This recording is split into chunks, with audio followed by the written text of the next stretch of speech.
একটুখানি জায়গা ছিল রান্নাঘরের পাশে। সেইখানে মোর খেলা হতো শুকনো পাড়া ঘাসে। একটা ছিল ছাইয়ের গাদা, মস্ত ঢিবির মতো। পোড়া কয়লা দিয়ে দিয়ে সাজিয়েছিলেম কত। কেউ জানে না সেইটে আমার পাহাড় মিছিমিছি। তারই তলায় পুঁতেছিলেম একটি তেঁতুল বিচি। জন্মদিনের ঘটা ছিল, 6 বছরের ছেলে সেদিন দিল আমার কাছে প্রথম পাতা মেলে। চারিদিকে তার পাঁচিল দিলেম কেরোসিনের টিনে। সকাল বিকাল জল দিয়েছি দিনের পরে দিনে।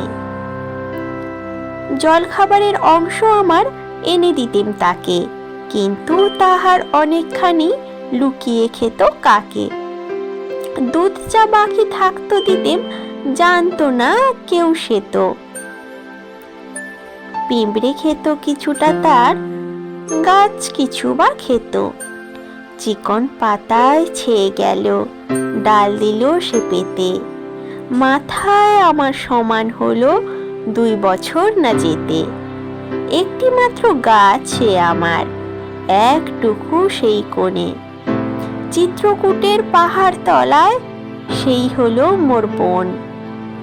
কেউ জানে না সেথায় থাকেন অষ্টাবক্রমুনি।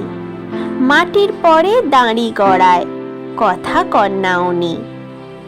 রাত্রে শুয়ে বিছানাতে শুনতে পেতেম কানে, রাক্ষসীরা পেঁচার মতো চেঁচাতো সেইখানে। 9 বছরের জন্মদিনে তার তলে শেষ খেলা। ডালে দিলুম ফুলের মালা সেদিন সকাল বেলা।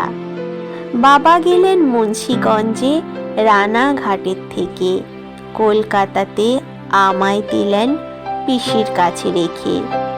রাত্রে যখন শুই বিছানায় পড়ে আমার মনে, সেই তেঁতুলের গাছটি আমার আস্তাকুড়ের কোণে। আর সেখানে নেই তপবন, বয় না সুরধ্বনি। অনেক দূরে চলে গেছেন অষ্টাবক্র মুনি।